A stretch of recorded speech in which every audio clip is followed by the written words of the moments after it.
Okay. Our next panel is entitled The Capitalist Crisis and the American Working Class. And in order to introduce our panelists and to moderate the discussion, I'd like to introduce Lucy de Tawitian. She is one of the producers and hosts of Radio Intifada on KPFK, and she is currently also a student in the Middle Eastern North African Department at UCLA. Please help me welcome Lucy de Tawitian.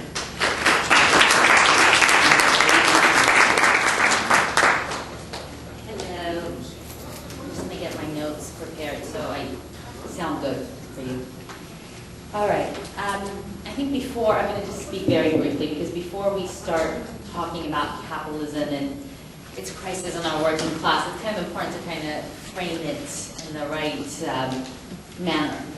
Because something really interesting is happening in America, and it has been happening in a long time, where the very few minority have moved from the fringes of our society right straight smack in the center of our lives. And every decision, every important decision that we make is influenced by them. Now, this is very apparent because all one has to do is just look at the vast economic gap that we have in this country between the rich and the poor.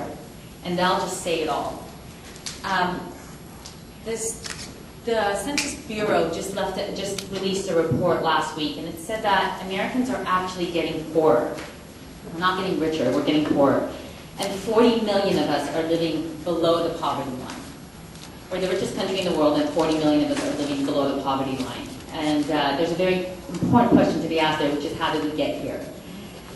And there's definitely no doubt about the fact that how has this affected the working class? Look at our unemployment rates. I think that's quite apparent. Another indicator is our unions. Unions in America have been on the decline, not just with memberships, but also in power. Now, unions are supposed to police capitalism. Unions are supposed to control capitalism. That is the job of the union. Without unions, capitalism can have a lot of fun, and the working class people have no one to protect them. Our membership in America for unions now is at 12%. That's lower than any other Western country. It's lower than any developed country. Even in the UK, where they've seen a 50% decline in their union membership, it's not as closely as polarized as we are here. And in Canada, and even in other European countries, unions are going extremely strong. Where here in America, we're barely holding on. It's as if we're just waiting for that great comeback of pre-Reagan days, just hoping it's going to come, hoping it's going to come. And it's not good. It's not good at all. Because if you, just a simple example, the CEO of BP makes half as much as the CEO of Chevron does. And BP is twice as big as Chevron. And we're not talking about France, we're not talking about the Scandinavian countries, we're talking about England. So a lot of these things I think are great indicators of where our economy has taken us. And how did we get here? I think obviously our panelists will not answer that, but some of it is government, some of it is our criminal justice system, a lot of it is our media.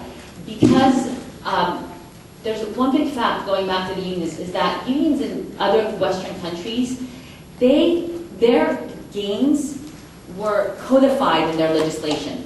That didn't happen here in the United States. So whatever gain labor made, because it didn't turn into law, it means nothing for us today.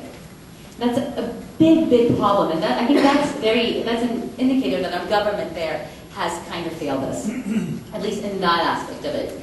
And media, I'm from KPFK, so I don't need to tell you the case of media and how bad it is here in the United States and strong part that it makes.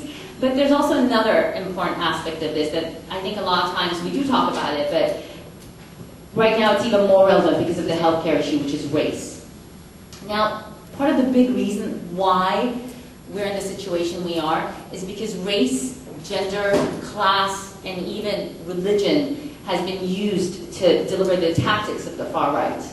Race, as far as healthcare is concerned, a lot of people are looking at the healthcare issue and they're saying, well, you know, the impoverished, they're the minorities, they're the immigrants, they're the other. I don't need to pay for the healthcare of the other. Well, the other is nothing more than a fabrication of capitalism. That's what the other is. And unfortunately, what we're not seeing is that by not wanting to support the other, we're also preventing ourselves from policies that will help not just us, but our children and our future generations. These are all of the issues that are at hand, and they are quite perplexing, they are quite depressing, But the bottom line is that the middle class is something that was created. Middle class didn't just come to be. Middle class was created, and I think we can create it again. And we are the masses. We are the massive majority, albeit they have the massive money. We are the massive majority. And I'm really hoping that our panelists can solve this issue in the next hour and 20 minutes, because it's a big problem, right? Or at least we can try. I think the important point here is, if nothing else, to really truly understand the ramifications of such actions, the ramifications of the fact that the few elites in this country have been dictating the very important aspects of our lives, like healthcare, like our retirement, like the education of our children, which has been cut greatly in this state, and I know Jake will talk about that further. So without further ado, our first panelist is Jake Alimahamed-Wilson, who's a professor of sociology at Cal State Long Beach, where his area of focus is race and gender, inequality, globalization, and labor. Jake will discuss the racialized gender phenomenon in the United States and how it has influenced the socioeconomic gap and the working class. He's also going to talk about, like I just said, the recent budget cuts of the California education system and how that's affecting the working class students specifically. Next joining us is Javier Rodriguez, who's a journalist and a member of the March 25th Coalition, which is a great alliance that helps organize the Latino immigrant workers here in Los Angeles. And he'll be talking about the Latin immigrant workers here and the obstacles which they face under the Obama administration, specifically, I believe. And last but definitely not least, Babken Der Grigorian, who's a researcher and organizer. He's been very active in the anti-war, labor, environment, and student movements. He's been quite busy. And Babken is going to discuss the case of Armenian workers in Los Angeles, specifically, I believe, with the Taxi Drivers Alliances, because they have been having a very hard time organizing lately. So we'll let our panelists speak, and afterwards we'll open it up for you, the audience, for Q&A. Thank you so much.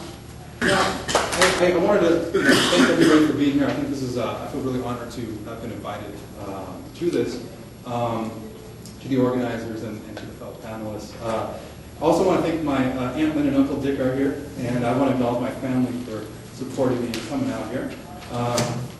Now, I was asked to give a talk on race and gender and kind of how it's fitting into the current economic crisis. I said, okay. So I want to be clear, and for kind of intellectual honesty, a lot of my ideas here are borrowed ideas from a couple articles that recently came out.